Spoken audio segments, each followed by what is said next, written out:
So how do we do this? I mean, Ezra Pound, the great American freedom fighter who was imprisoned for a lot of his life for even talking about some of these things and concepts, has this to say: a slave is one who waits for someone to come and free him.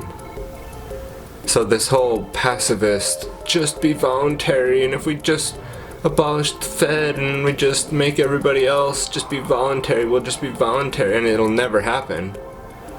You're the slaves who are always gonna be slaves waiting for someone to come and free you. So that mindset is keeping you enslaved, is what I'm trying to bring out here. That the voluntarist isn't just like me wanting to pick on it, it's dangerous. That worldview is making the people that are in these movements that it would be nice to be shoulder to shoulder with them on this journey, somewhere closer to shoulder to shoulder. They're not. It's a sad state of affairs. It's a complete contradiction. They're walking fallacies and totally look like idiots. And it's becoming more popular.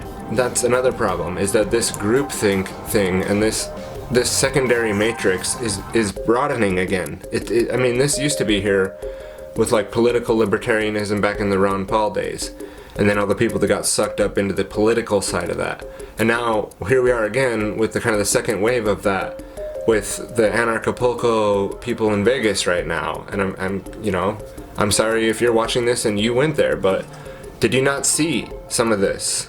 Did you not know some of the people there drove there with a driver's license and at the same time say that they have no government and no masters, but voluntarily they sign up for all these things that they go out for all the whole week in Vegas and say that they're against? They're all completely complying with all the conditions that they say they don't want.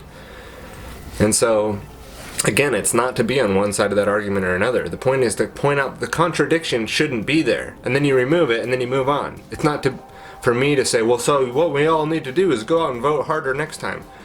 I don't think that either.